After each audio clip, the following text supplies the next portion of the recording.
Alors, bienvenue chez Aimer des petits cœurs.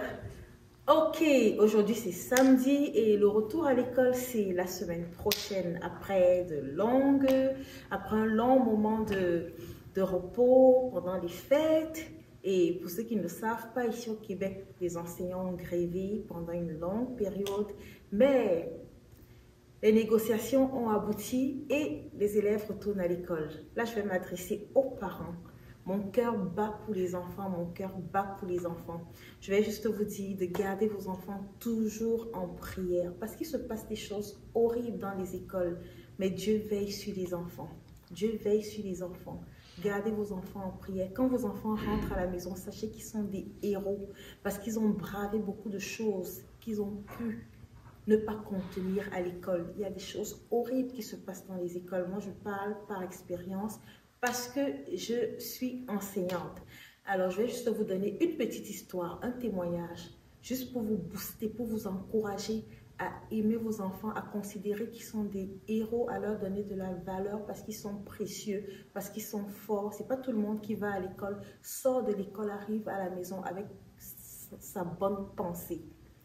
Donc, j'enseignais dans une école que je garde anonyme et dans une classe de deuxième année du primaire. Deuxième année du primaire. Cela m'est revenu à la mémoire et j'ai voulu partager cet incident, cet événement qui s'était produit avec vous, juste pour que vous compreniez l'importance de garder ces enfants en prière quand ils sont à l'école.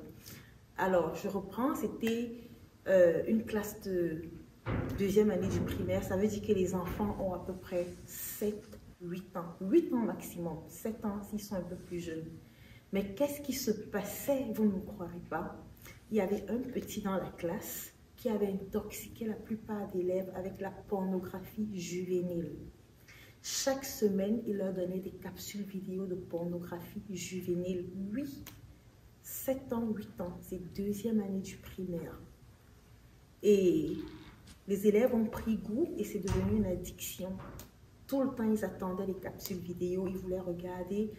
Ça commence toujours par une capsule anodine et puis ça s'intensifie au moment où ça devient très très chaud.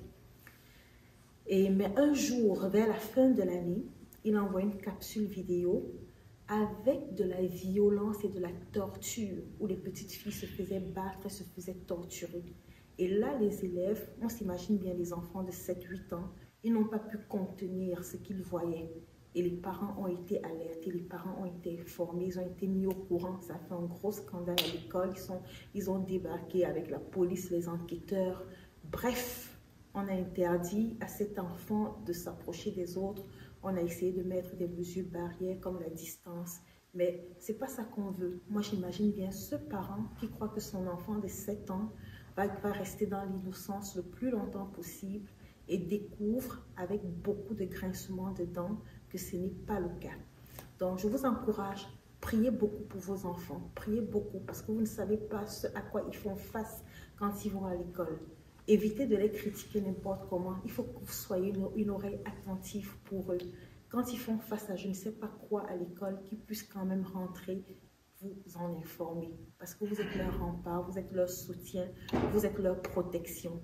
Que Dieu vous bénisse abondamment. Je viens maintenant prier pour chaque enfant. Je prie que chaque enfant qui retourne à l'école soit couvert dans le sang de Jésus. Que les malfaiteurs, les mauvaises personnes qui ont des desseins maléfiques envers les enfants, que ça ne les atteigne pas, que ces desseins ne les atteignent pas au nom de Jésus. Et je couvre chaque enfant de la protection divine, la protection de Dieu tout autour d'elle au nom de Jésus-Christ. Nous prions, Dieu nous protège, mais avant tout, c'est la grâce de Dieu, source de bonté parmi les hommes que nous devons rechercher, parce qu'on est sauvé par la grâce. Que Dieu vous bénisse abondamment et je vous souhaite un bon retour à l'école pour le 9 janvier ou le 8 janvier. Que Dieu vous bénisse. Shalom.